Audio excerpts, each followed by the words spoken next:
الحمد لله نحمده ونستعينه ونستغفره ونؤمن به ونتوكل عليه ونعوذ بالله من شرور أنفسنا ومن سيئات أعمالنا من يضلل الله فلا مضل له ومن يضلل فلا هادي له وأشهد أن لا إله إلا الله وحده لا شريك له ونشهد أن سيدنا ومولانا محمدا عبده ورسوله أرسله بالحق بشيرا ونذيرا وداعيا إلى الله بإذنه وسراجا وقمرا منيرا أما بعد فأعوذ بالله من الشيطان الرجيم بسم الله الرحمن الرحيم وقضى ربك ألا تعبدوا إلا إياه وبالوالدين إحسانا إما يبلغن عندك الكبر أحدهما أو كلاهما فلا تقل لهما أف ولا تنهرهما وقل لهما قولا كريما فقد قال رسول الله صلى الله عليه وسلم مروا أولادكم بالصلاة إذا بلغوا 7 سنين واضربوهم إذا بلغوا 10 أو كما قال عليه الصلاة والسلام প্রিয় সম্মানিত উপস্থিতি মহান রব্বুল আলামিনের প্রতি লাখো কোটি শুকরিয়া যে মহান রব্বুল আলামিন সারা দুনিয়ার মধ্যে যত স্থান রয়েছে যত জায়গা রয়েছে সেই সমস্ত জায়গা থেকে আল্লাহ রাব্বুল আলামিনের একটি প্রিয় জায়গা মাহফিলের প্যান্ডেল যেখানে কোরআনুল কারীমের আলোচনা করা হবে হাদিসের আলোচনা করা হবে এমন একটি স্থানে বসার জন্য আল্লাহ রাব্বুল আলামিন তৌফিক দিয়েছেন এই জন্য সকলেই বলি আলহামদুলিল্লাহ মহান রব্বুল আলামিন আমাদের সকলকেই শুধু সৃষ্টি করেননি সৃষ্টি করার পর যুগে যুগে নবী রাসূলগণকে পাঠাইয়া দিয়েছেন নবী রাসূলগণরা দুনিয়ার মধ্যে আসছেন তাদেরকে আল্লাহ রাব্বুল আলামিন কিতাব দিয়েছেন ঠিক তেমনি ভাবে আমাদেরকেও দুনিয়ার মধ্যে মহান রব্বুল আলামিন আমাদের নবী মুহাম্মদুর রাসূলুল্লাহ সাল্লাল্লাহু আলাইহি ওয়াসাল্লামের কাছে কুরআনুল কারীম দিয়েছেন সেই কুরআনুল কারীমের মধ্যে মহান রব্বুল আলামিন বলতেছেন ওয়া ক্বাদা রাব্বুকা আল্লা তা'বুদু ইল্লা ইয়্যা আল্লাহ রাব্বুল আলামিন বলতেছেন সর্বপ্রথম তুমি তোমার রবের ইবাদত বندگی করবে আল্লাহ রাব্বুল আলামিন হুকুম দিয়েছেন তোমার সর্বপ্রথম কাজ হলো আল্লাহ রাব্বুল আলামিনের ইবাদত বندگی করতে হবে ওয়াবিল ওয়ালিদাইনি ইহসানা দ্বিতীয়তে মহান রব্বুল আলামিন বলতেছেন তোমার পিতামাতার সাথে সুন্দর আচরণ করবে অবিল ওয়ালিদাইনি ইহসানা, সুন্দর আচরণ করবে। সেই জন্য দ্বিতীয়তেই আল্লাহ রাব্বুল আলামিন আমাদের জন্য বলে দিলেন যে পিতা মাতার সাথে সুন্দর আচরণ করতে হবে। পরবর্তীতে মহান রব্বুল আলামিন বলতেছেন, ইম্মা ইয়াবলুগান্না ইনদাকাল কিবারা আহাদুহুমা আও কিলাহুমা ফালা তাকুল লাহুমা উফ। মহান রব্বুল আলামিন বলতেছেন, তোমার পিতামাতা দুইজনকে যদি তুমি পাও, যদি দুইজনকেও না পাও, যদি একজনকেও পাও, তাহলে তাদেরকে কোনো কষ্ট দেওয়া যাবে না, কোনো কষ্ট দেওয়া যাবে না। উফি ওয়ালা তানহারহুমা ওয়া কুল লাহুমা কাওলান কারীমা। মহান রব্বুল আলামিন বলতেছেন, তাদের সাথে সুন্দর আচরণ করতে হবে, তাদের সাথে সুন্দর ব্যবহার করতে হবে। মহান রব্বুল আলামিন দ্বিতীয়তেই বাবা এবং পিতাকে রেখেছেন, দ্বিতীয় স্থানেই বাবা এবং মাকে মহান রব্বুল আলামিন স্থান দিয়েছেন। এই জন্য আমাদের সকলের উচিত হবে পিতা মাতার সাথে সুন্দর আচরণ করা। আমাদের সকলের উচিত হবে কি? পিতা মাতার সাথে সুন্দর আচরণ করা, সুন্দর ব্যবহার করা। ওয়াইসুল করনি যদি চাইতো তাহলে সাহাবী হতে পারতো কিনা? সেও সাহাবী হতে পারতো, কিন্তু নবী করিম সাল্লাল্লাহু আলাইহি ওয়াসাল্লাম তাকে নির্দেশনা দিয়েছেন, তোমার মা অসুস্থ, তুমি তোমার মায়ের সেবা করো। ওয়াইসুল করনি সেই জন্য ওনার মায়ের সেবা করেছেন, যার কারণে সাহাবী হতে পারেন নাই, কিন্তু মহান রব্বুল আলামিন ওনার সম্মান বাড়ায়া দিয়েছেন। নবী করিম সাল্লাল্লাহু আলাইহি ওয়াসাল্লাম হযরতে ওমর রাদিয়াল্লাহু তাআলা আনহুকে বলতেছেন, ওয়াইসুল করনি আমার কবর জিয়ারতের মধ্যে অবশ্যই অবশ্যই আসবে। সে যদি আমার কবর জিয়ারতের মধ্যে আসে তাহলে তোমরা তার কাছ থেকে দোয়া নিবে। বলেন সুবহানাল্লাহ। তোমরা তাহলে তার কাছ থেকে দোয়া নিবে। সে সাহাবী হইতে পারে নাই, কিন্তু সে পিতা মাতাকে মহব্বত করেছে, পিতা মাতার খেদমত করেছে, তার মায়ের সেবা যত্ন করেছে, যার কারণে মহান রব্বুল আলামিন নবী সাল্লাল্লাহু আলাইহি ওয়াসাল্লামের মাধ্যমে সারা বিশ্বের মুসলমানদের কাছে পৌঁছে গেছে যে ওয়াইসুল করনি একজন মায়ের খেদমত করার জন্য সাহাবীদেরকেও বলেছেন যে তোমরা ওয়াইসুল করনির থেকে কি নিবে? দোয়া নিবে।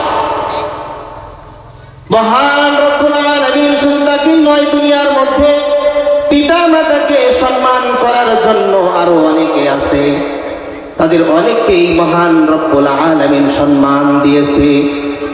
পিতা মাতার দোয়া নিতে হবে, পিতা মাতাকে সম্মান করে শ্রদ্ধা করে তাদের কাছ থেকে দোয়া নিতে হবে। আলকামা নামে একজন সাহাবী ছিল, আলকামা নামে একজন সাহাবী ছিল, তিনি মায়ের সাথে খারাপ আচরণ করেছিল। যখন আলকামার মৃত্যুর সময় এসে গেল, যখন আজরাইল দেখা দিল, এমন সময় আলকামার সামনে সকলে সাহাবী আসলো, এসে বলতেছেন, তুমি পড়ো লা ইলাহা ইল্লাল্লাহ মুহাম্মাদুর রাসূলুল্লাহ। কালিমার তালকিন দিতেছে, কালিমার তালকিন যখন দিতেছে, এমন সময় তারা খেয়াল করলো তার মুখ দিয়ে কালিমা বের হইতেছে না। এমন সময় সাহাবীরা নবী করিম সাল্লাল্লাহু আলাইহি ওয়াসাল্লামকে ডাকলেন, ডেকে বলতেছেন যে নবী,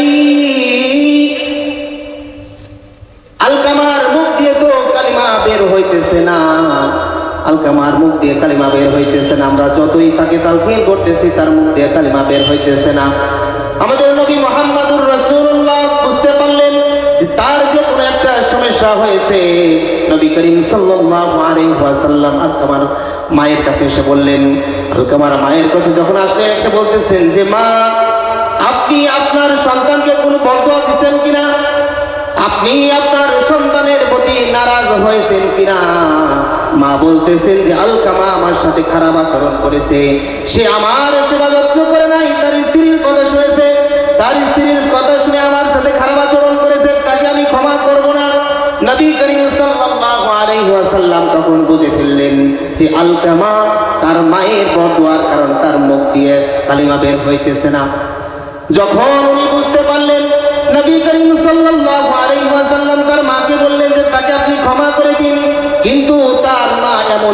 পেয়েছে, বলতেছে তাকে ক্ষমা করা যাবে না, তাকে ক্ষমা করা যাবে না।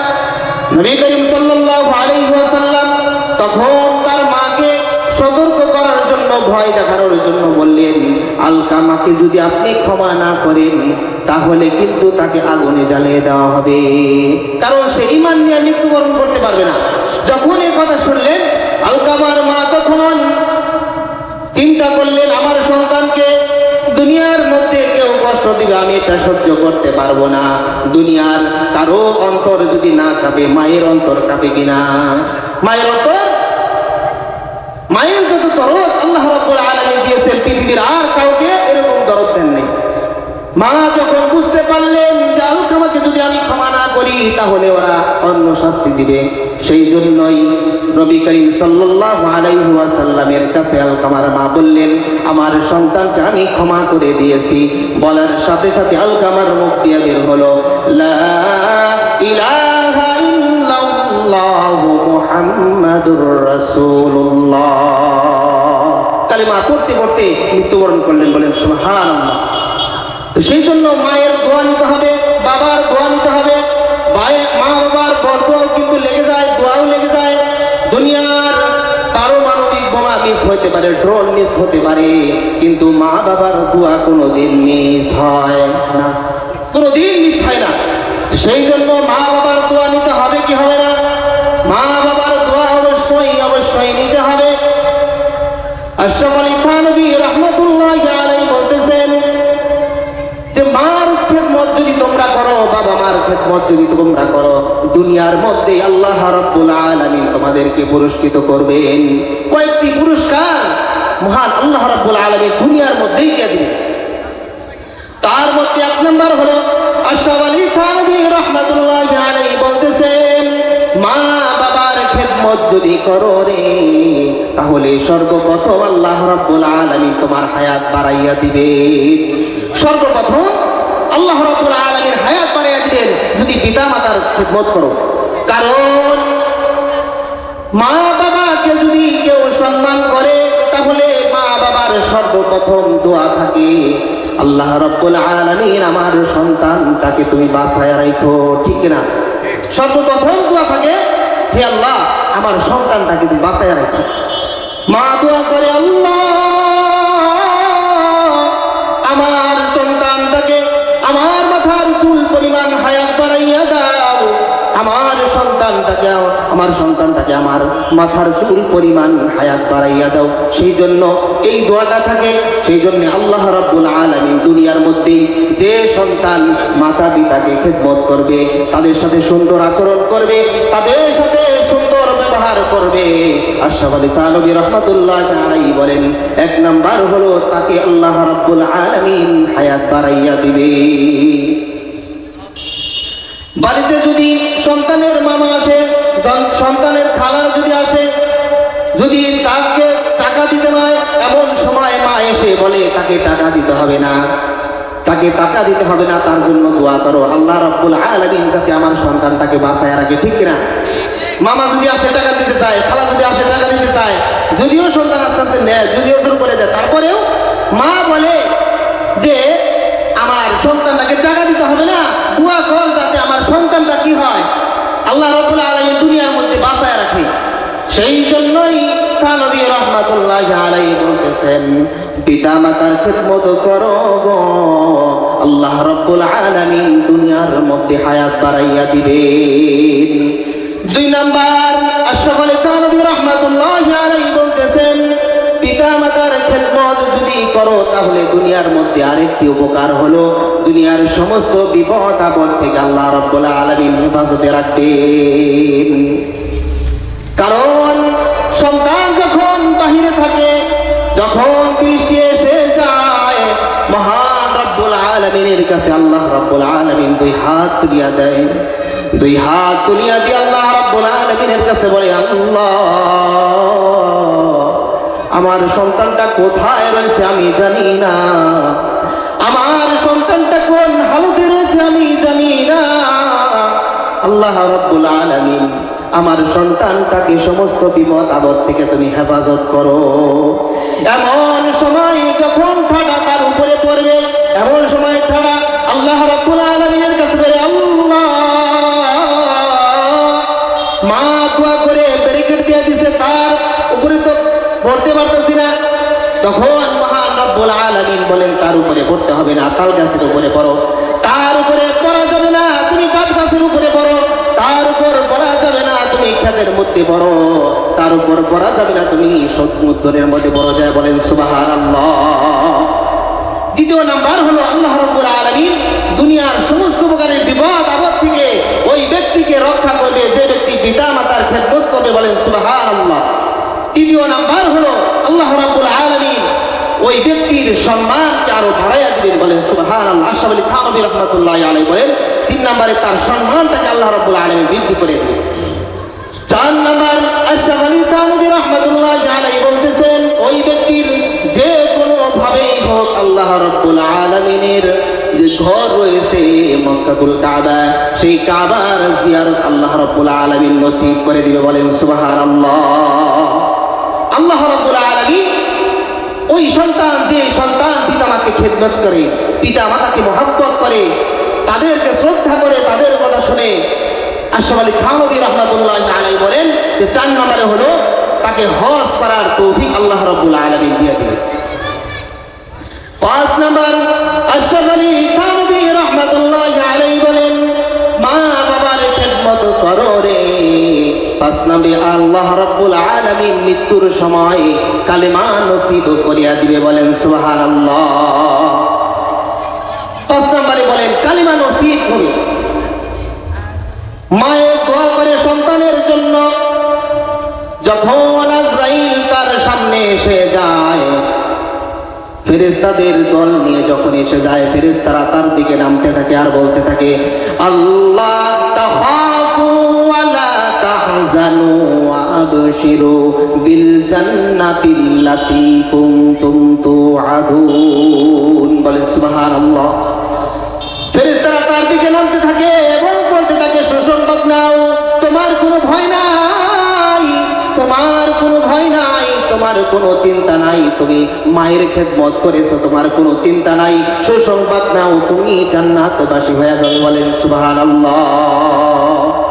পিতামাতার খেদমত করার দরকার আছে না নাই? সেই জন্য পিতামাতার দোয়া নিতে হবে, বড় দোয়া নেওয়া যাবে না, বড় দোয়া নিলেই ক্ষতি। জুরাইজ নামে একজন আবেদ ছিল, আবেদ। সেই আবেদ ইবাদত বন্দেগী করত, কিন্তু এত বড় আলেম ছিল না। সে নামাজ আদায় করত, দিনে রোজা রাখতো এবং রাতে নামাজ আদায় করত। সে একদিন নামাজে দাঁড়ায় আছেন, নামাজে দাঁড়ানো অবস্থায় তার মা তাকে ডাকতেছে, জুরাইজ, বাবা জুরাইজ, আমার একটু দরকার, তুমি আসো, একটি কাজ করে দিতে হবে। মা যখন তাকে ডাক দিছে, জুরাইজ তখন নামাজের মধ্যে আছে। নামাজের মধ্যে যখন জুরাইজ আছে, তার মায়ের কথা শুনে নাই, জুরাইজ চিন্তিত হয়ে গেছেন, কারণ সে এত বড় আলেম ছিল না। এখানে মাসআলা হলো, যদি সন্তান নফল নামাজের মধ্যে থাকে তাহলে পিতামাতা ডাক দিলে সেই পিতামাতার ডাকে সাড়া দিতে হবে। বলেন সুবহানাল্লাহ। সেই ব্যক্তি, সেই জুরাইজ নফল ইবাদতের মধ্যে ছিল, কিন্তু সে মাসআলা না জানার কারণে একজন আবেদ ব্যক্তি ছিল, সে নামাজের মধ্যে দাঁড়ায়া মনে মনে চিন্তা ভাবনা করলো, আল্লাহ রাব্বুল আলামিনকে আমি প্রাধান্য দিলাম, সেই জন্য আমি নামাজ আদায় করতে পারি। এরকম ভাবে মা যখন একদিন ডাক দিল, দ্বিতীয় দিন ডাক দিল, এরকমই অবস্থা, সে নামাজরত অবস্থায় পায়, মার ডাকতে শুনতে পারে না, মার ডাকে সে সাড়া দিতে পারে না।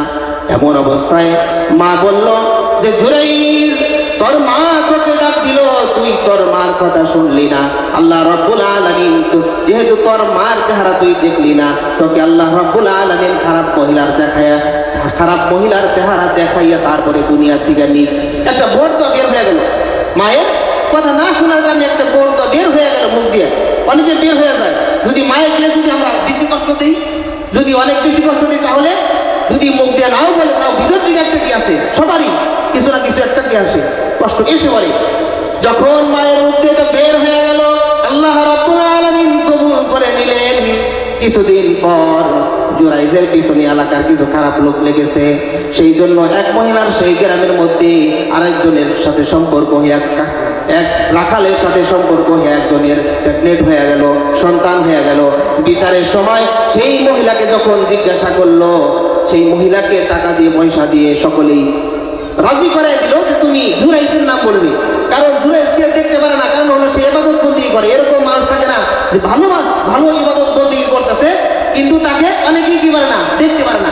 সেই জন্য তারা কি করলো, চক্রান্ত করলো যে এই জুরাইজকে কি করবে, তারা অপদস্থ করবে।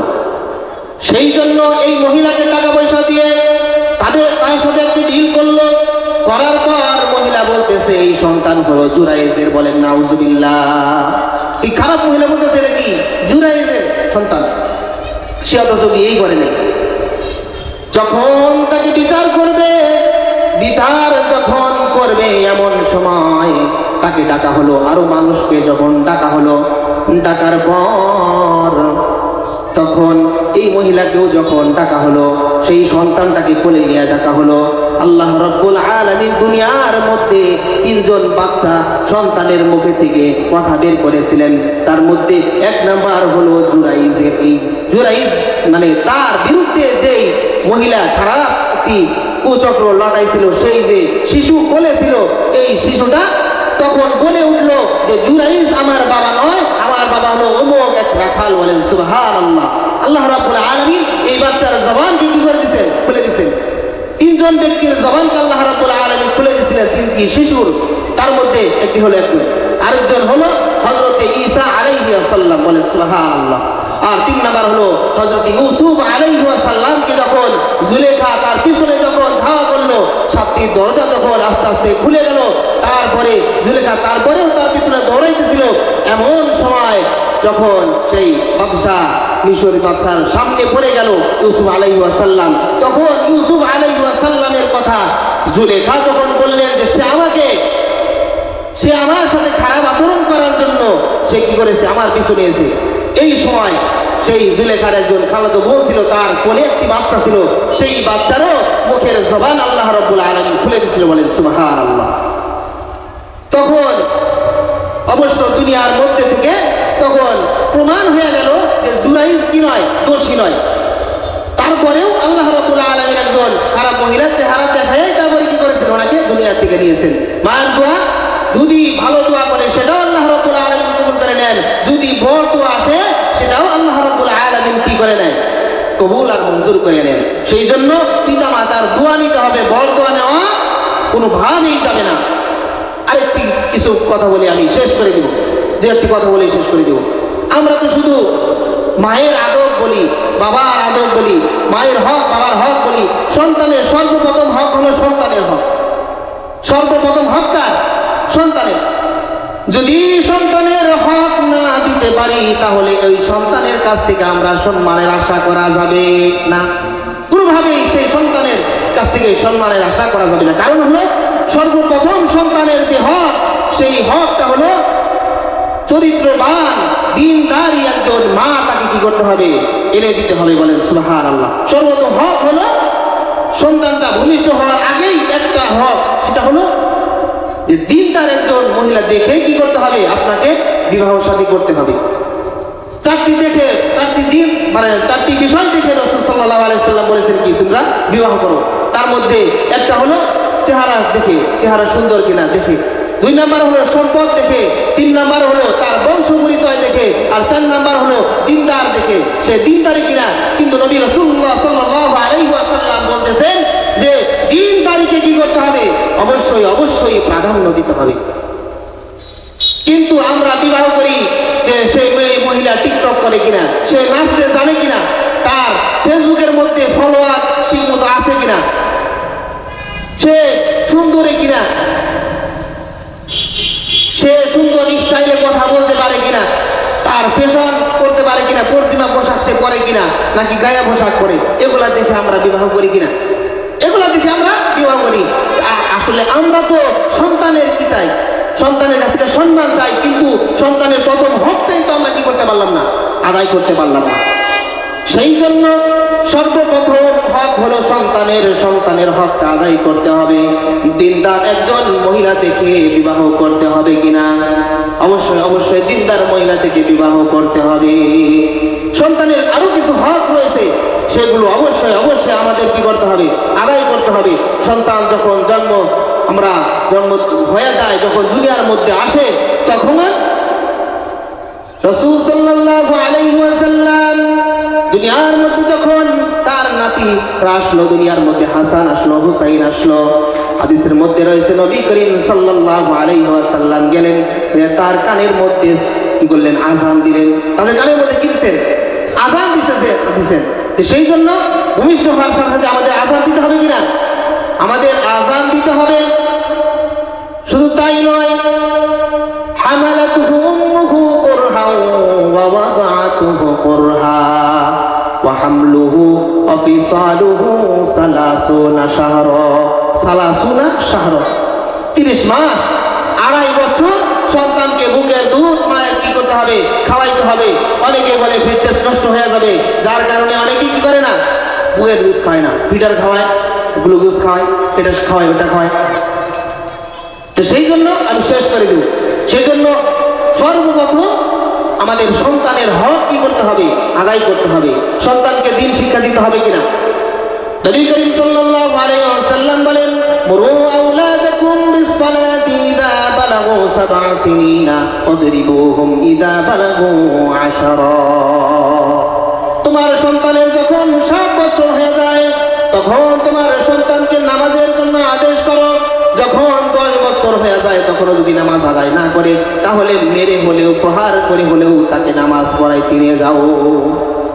আমরা সন্তানকে কি নামাজে নিয়ে যাই, দুনিয়ার সব কিছু খেয়াল রাখি, স্কুলে গেল কিনা, স্কুল থেকে আসলো কিনা ঠিক মতো, যাওয়ার সময় খাইলো কিনা, সে সব বইগুলো নিয়ে গেল কিনা, তার কি লাগবে, বই লাগবে, খাতা লাগবে, সব কিছু খবর রাখতে পারি, কিন্তু সন্তানের 10 বছর কবে হয়ে গেল খবরও রাখি না।